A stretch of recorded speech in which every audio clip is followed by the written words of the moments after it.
Bonjour Jay et merci d'avoir accepté l'invitation et d'être parmi nous aujourd'hui. Bonjour Nathalie, merci à toi de m'avoir invitée et je suis ravie d'être avec vous. Alors dis-moi Jay, qu'est-ce que tu as envie de partager avec nous comme passion aujourd'hui? Eh bien aujourd'hui, j'aimerais partager la passion du mouvement fonctionnel. Euh, voilà. Et du coup, le mouvement fonctionnel, est-ce que c'est un métier? Et depuis combien de temps tu exerces dans ce domaine de mouvement fonctionnel? Oui, eh bien au démarrage, c'est plutôt, en fait, la passion première, c'est plutôt la danse classique. Donc on part d'un mouvement, voilà, au travers la danse classique.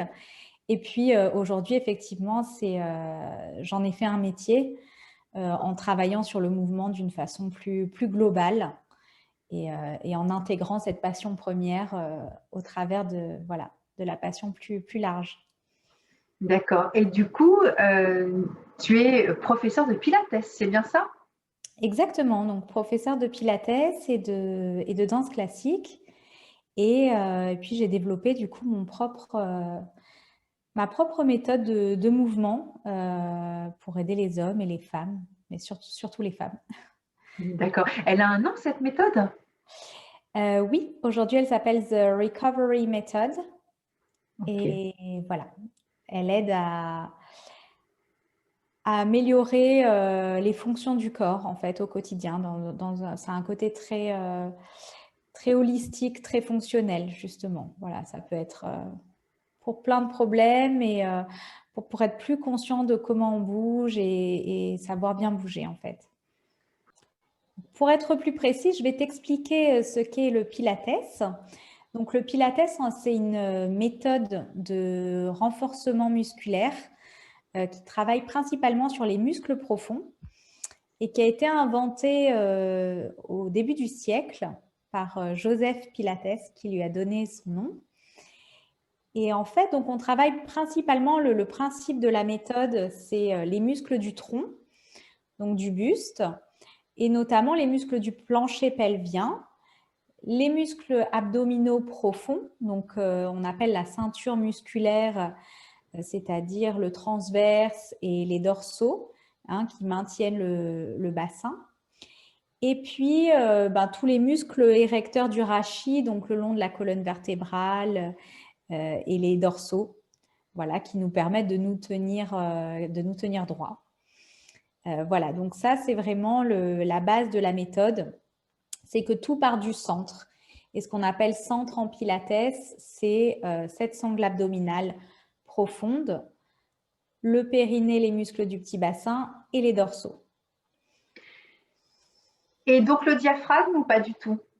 Et le diaphragme, bien sûr, parce qu'effectivement, un des principes, donc il y en a 7, il y a 7 grands principes dans cette méthode de mouvement et de renforcement musculaire, c'est la respiration. La respiration, elle est au centre de la méthode et de l'efficacité de la méthode. Ok, parfait. Est-ce que tu veux nous partager un petit peu une séance type de quelqu'un qui vient te prendre un cours de Pilates avec toi? Oui, eh bien, par exemple, voilà, je vais avoir une femme qui vient au studio, qui veut prendre un cours de Pilates. On va commencer par expliquer un petit peu donc, ce que je viens de te dire, c'est-à-dire les principes théoriques. Et puis, souvent, on va commencer à allonger, on va se mettre sur le dos, les pieds à plat, les genoux repliés. Et on va commencer par essayer d'aller sentir sa respiration et de prendre conscience de sa respiration. Et ensuite, on va aller travailler sur donc, la sangle abdominale profonde. Donc, on va aller chercher des mouvements assez lents euh, qui vont engager la sangle abdominale profonde et qui vont être coordonnés avec la respiration. Donc, ça peut être des mouvements où on va monter les jambes, on va avoir des mouvements de relevé de buste aussi également. Et puis, plus on avance, plus on coordonne et plus on complexifie les mouvements en partant de cette base qui est la respiration et l'engagement du centre. c'est un travail de fourmi, mais qui est vraiment très, très précis sur tout ce qui est voilà, au niveau de la sangle abdominale et de... Exactement. En fait, dans la méthode Pilates, on parle du powerhouse. Donc, on pense que toute l'énergie du corps, tous les mouvements, même quand tu lèves un bras, tu montes une jambe, partent du centre, partent de ce moteur, en fait, que sont les abdominaux profonds, la sangle abdominale profonde, et qu'en fait, on est capable de, comment dire, d'alléger pas mal de choses et d'avoir des mouvements en fait vraiment précis et fonctionnels grâce au fait qu'on active la sangle abdominale profonde en même temps qu'on fait autre chose ou dans sa vie quotidienne ensuite on peut l'appliquer. Tout en coordonnant avec la respiration. C'est ce qui va donner aussi la profondeur du mouvement, j'imagine. Exactement, ce qui va donner la profondeur du mouvement, ce qui va permettre d'atteindre des muscles qu'on ne connaissait pas ou qu'on n'a pas l'habitude d'atteindre dans une autre technique de gym ou de mouvement. C'est ça. Être conscient de son corps et d'engager toute cette musculature, ça nous rend aussi responsables et c'est un vrai soutien, j'imagine. Exactement, exactement. Ça part aussi d'une volonté effectivement d'être dans la bonne posture, de ne pas mettre trop de tension sur certaines articulations ou de développer excessivement certains muscles à défaut d'autres qui, eux, ne vont jamais être sollicités. Tu vois, on cherche l'équilibre en fait dans cette méthode aussi. L'équilibre musculaire, mais l'équilibre des énergies. Oui, c'est un équilibre global en fait. Hein. Exactement, ouais. Alors Jay, est-ce que tu peux partager avec nous l'histoire un peu et l'origine de Pilates? Oui, tout à fait. En fait, Joseph Pilates, donc, qui a donné son nom à la méthode, c'était un Allemand au début du siècle qui a été emprisonné. Alors lui-même, il était boxeur, gymnaste, il faisait pas mal d'arts de combat. Et en fait, quand il était emprisonné, il ne voulait pas perdre ses capacités physiques. En plus, c'était un enfant qui était décharné, en fait, qui avait eu des gros problèmes de santé et donc qui était déjà, grâce à toutes ces méthodes d'entraînement physique, voilà, il avait réussi à vraiment dépasser sa maladie d'origine. Et donc, quand il était emprisonné, il a voulu imaginer une méthode de conditionnement qu'on puisse faire dans un espace de 10-15 mètres carrés, avec besoin de rien d'autre que le poids de son corps et une bonne connaissance du mouvement. Et donc, c'est pour ça qu'on a cette méthode qui est très statique, en fait, et qu'on peut faire partout, qui fait énormément bouger, tout en même temps que tu peux la pratiquer dans un espace assez petit et sans aucun matériel. Alors de mémoire, dis-moi si je me trompe, mais il me semble que les professeurs de danse, en tout ça, ont utilisé aussi le Pilates dans leur cours, il me semble. Oui, en fait, après Joseph Pilates, il est parti aux États-Unis et avec sa femme Clara, ils ont voulu comment dire, enseigner la méthode, la partager, la transmettre. Et à l'époque, dans les années 50 aux États-Unis, la communauté des danseurs de New York, en fait, s'est vraiment intéressée à sa méthode. Et avec le Studio 54, c'était cette époque-là, ils ont adopté sa méthode et ça a été un peu les early adopters, tu vois, ça a été les premiers à pratiquer et ensuite à transmettre la méthode Pilates. Donc, c'est pour ça qu'elle est assez populaire dans le monde de la danse et notamment de la danse classique parce qu'ils ont vite vu l'intérêt voilà, pour un danseur, pour développer ses capacités physiques, pour ne pas se blesser. Enfin, il y avait pas mal d'intérêt en fait relatif du Pilate pour la danse. Ok, bah merci pour ces précisions, c'est très intéressant. Combien de temps donc du coup tu exerces dans ce métier? Alors depuis 2013 à peu près. Voilà, donc ça va faire 7 ans. Et est-ce que tu as fait des études pour ça? Oui, tout à fait. Ben, comme je disais,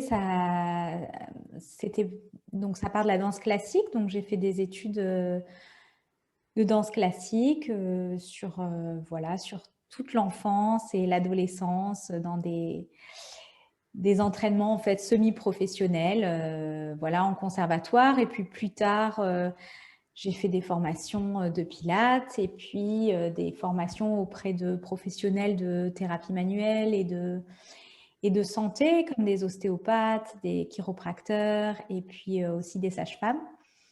Voilà, pour comprendre la mécanique et aller plus loin dans la connaissance. Est-ce que tu peux alors du coup nous expliquer soit le Pilates, soit ta méthode, en quoi consiste ce travail, en fait, cette passion? Oui, bien sûr. En fait, ça consiste à... On va travailler avec une personne. Moi, je travaille beaucoup en individuel, mais ça peut être aussi en groupe. Et on va travailler en fait sur la musculature du corps, mais avec une conscience de ce qu'on fait. Donc, ça a un côté mind-body connection. C'est assez intellectuel finalement comme travail. On va réfléchir un petit peu à ce qu'on fait et prendre conscience de quel muscle travaille, quand, et à travers la méthode, on va apprendre comment. Donc, il y a beaucoup de travail de respiration. On va apprendre à bien respirer, à bien se placer. C'est pas mal de posturologie. Et puis ensuite, une fois qu'on a ces bases-là, à travailler plus sur la coordination entre les deux, respiration et posture dans le mouvement. Et du coup, à quelle occasion les gens viennent te solliciter pour Alors être en accompagnés? général, c'est en général quand il y a une douleur. Moi, j'interviens pas mal sur des gens qui ont mal. Donc, on va venir me solliciter quand il y a des douleurs de dos ou des douleurs d'épaule ou des blessures. Et puis, je travaille aussi pas mal avec les femmes dans les périodes de changement, de transition, donc beaucoup en périnatalité, mais aussi au moment de la ménopause, par exemple, où il y a des changements hormonaux qui induisent des relâchements cellulaires et musculaires. Et voilà, et là, on va vraiment aller travailler sur ce mouvement fonctionnel. D'accord. Et alors, en quoi, selon toi, ton travail est en lien avec l'univers des émotions? Eh bien, c'est vrai que dès qu'on travaille avec l'être humain, hein, de façon générale, on travaille avec les émotions. Euh, donc, moi, j'ai des humains toute la journée dans mon studio. De plus, c'est des gens qui viennent, comme je disais, soit dans une certaine forme de douleur, soit un moment de transition et de changement. Donc, il y a souvent pas mal d'émotions, en fait, qui sont liées à ces périodes-là. Voilà, et ça fait partie en fait du travail aussi de savoir reconnaître ou poser les questions ou sentir justement dans quelle émotion ou quelles émotions la personne avec qui on va faire un travail physique mais aussi psychique est à ce moment-là. Et du coup, est-ce qu'il y a des demandes de gestion émotionnelle avec toi ou pas du tout? Je dirais pas vraiment direct, il n'y a pas de demande frontale. C'est rare que quelqu'un vienne me voir en me disant voilà, je suis dans la tristesse, j'ai besoin que ça s'améliore. C'est rarement formulé comme ça. Par contre, on va plutôt avoir l'expression des symptômes de certaines émotions et donc comprendre qu'on est face à une certaine émotion. Par exemple, j'ai souvent des gens qui viennent parce qu'ils sont stressés ou qui ont du mal à se détendre et qui vont plutôt exprimer ce genre de besoins et de symptômes, entre guillemets, enfin voilà, d'inconfort dans leur vie quotidienne qui traduisent certaines émotions. Et puis, des fois, ils ne les expriment pas du tout. Et on a des surprises pendant les sessions parce que quand on fait bouger le corps, en fait, ça amène aussi une libération de certaines tensions et puis parfois des émotions que la personne elle-même n'avait pas anticipées et qui peuvent éclore pendant la session. C'est très intéressant ce que tu dis et justement, j'allais te poser la question de savoir quelles étaient les émotions les plus présentes dans le cadre de ta passion, de ton métier. Et est-ce que tu peux nous partager ça en règle générale? Parce qu'évidemment, on ne peut pas faire de généralité, tout le monde n'aura pas ce type d'émotionnel-là. Mais Bien sûr. Alors, c'est vrai que je vais retrouver la peur, souvent au début. Parfois, c'est la peur de mal faire, de ne pas être doué du tout pour savoir comment bouger, savoir comment respirer. Ça se retrouve assez souvent. Et puis, il y a aussi la joie justement exprimée à l'inverse quand on arrive à parfaire un mouvement ou juste le plaisir en fait d'être en mouvement qui procure de la joie assez instantanément et parfois au-delà de ce que la personne avait anticipé. Et puis, on peut avoir la tristesse aussi. Parce que, comme je disais, j'ai pas mal de femmes qui sont dans des périodes de bouleversements hormonaux et qui ont du mal avec leur changement corporel et qui n'ont pas bougé depuis longtemps ou voilà, qui n'ont jamais senti certains muscles et qui vont pleurer pendant la séance. En pleine session, il y a les émotions qui lâchent et ça m'est arrivé d'avoir des pleurs en séance. du coup, il y a aussi de la surprise, j'imagine, à faire travailler certains groupes musculaires, hein, comme tu dis, ou des postures peut-être que tu leur fais faire qui sont inhabituelles. Tout à fait, il y a de la surprise et c'est pour ça que je disais souvent, même moi, j'ai du mal à anticiper dans quelle émotion va être la personne. C'est vraiment un travail à deux, en fait, au fur et à mesure de la séance, on va se sentir un petit peu moi et puis mon élève et des émotions vont surgir, mais on ne sait jamais à l'avance lesquelles. C'est ça. Et alors, est-ce que tu peux partager avec nous un truc qui participe, selon toi, à un meilleur équilibre émotionnel? Oui. Partager en petit exercice ou en… Ce que tu veux, Jay. Alors pour moi, c'est quand même la respiration qui est vraiment une grande aide dans la gestion des émotions. Je l'expérimente aussi sur moi, hein. Ça m'arrive, comme tout le monde, de me réveiller stressée ou pas bien et prendre juste le temps en fait de se reconnecter en mettant par exemple juste la main sur son ventre, tu vois, et puis en fermant les yeux et en essayant de s'extraire du reste pour revenir sur la sensation et d'inspirer tranquillement par le nez et expirer par la bouche. Voilà, des exercices très simples comme ça qui pour moi aident pas à faire partir l'émotion, mais à en prendre conscience et à la vivre pleinement et du coup à moins subir voilà, un assaut d'émotions incontrôlées ou incontrôlables. Oui, ou indésirable aussi. Indésirables aussi, oui, exactement.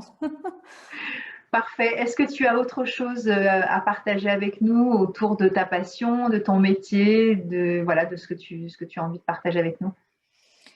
En fait, c'est vrai que sur le domaine des émotions, je trouve que c'est très important en fait de l'aborder, effectivement. Peut-être de le verbaliser un petit peu plus, de moins séparer les techniques et les domaines. Voilà, que ça soit quand on travaille comme moi avec le corps, comme je disais, on travaille aussi avec un humain, on travaille avec des émotions et donc c'est important de le verbaliser et peut-être de briser un petit peu le tabou aussi autour de ça, qui peut y avoir hein, sur le fait d'être justement dans la maîtrise ou dans une émotion constante. Et voilà, donc c'est quelque chose sur lequel moi-même je travaille tous les jours. C'est pas évident, effectivement, d'être capable d'accepter ou de laisser émerger les émotions qui viennent en nous. Et je pense que ça, voilà, c'est vraiment bénéfique, in fine, pour le travail que je fais et pour la vie de tous les jours. Oui, c'est certain, et c'est juste ce que tu nous partages, parce que si toi, tu n'es pas dans une posture émotionnelle d'équilibre, entre guillemets, au moment de l'accueil de la personne qui vient te consulter, voilà, pour faire ce cours avec toi ou le groupe, évidemment, ça aura une incidence, bien sûr, sur le groupe lui-même ou sur la personne en individuel. Donc, c'est un échange qui se passe hein, à ce moment-là. Exactement. Et d'ailleurs, c'est vrai que c'est important d'être sans jugement aussi par rapport à l'émotion avec laquelle la personne arrive ou qu'elle exprime ou avec laquelle elle va repartir. Parce que chacun arrive avec son propre bagage, sa propre histoire. Et c'est vrai que c'est très juste ce que tu dis d'être soi-même dans une posture en fait assez équilibrée et bienveillante pour pouvoir accueillir les émotions de l'autre et pas être en jugement. Voilà, quelqu'un qui arrive avec de la peur parce qu'elle est raide et qu'elle a peur de faire des mouvements de souplesse, etc. Ça lui appartient et c'est important de pouvoir se positionner de façon bienveillante vis-à-vis de ça. Et oui, parce que si tu accueilles tes étudiants, voilà, j'allais dire tes étudiants, les personnes qui viennent te consulter et que tu es très énervé parce que quelqu'un arrive en retard ou qu'elle n'arrive pas à faire la posture, on ne peut pas être dans un état de confiance justement, et le corps, bien sûr, va après manifester une certaine raideur et des contractions par crainte justement peut-être de ne pas faire comme il faut, etc. Tout à fait. Oui, tout à fait. Le mental et le mental émotionnel jouent un grand rôle aussi dans la progression et ce qu'on est capable après de faire et de faire en fait aux gens. Puis je dis à tout le monde à bientôt sur Partage et Émotion pour faire des rencontres avec d'autres passionnés qui vont partager avec nous voilà, leur équilibre émotionnel au quotidien. Bonne journée, Jay. Merci beaucoup, Nathalie. Bonne journée à toi. Merci de Merci. m'avoir accueillie ici. Au revoir. Au revoir.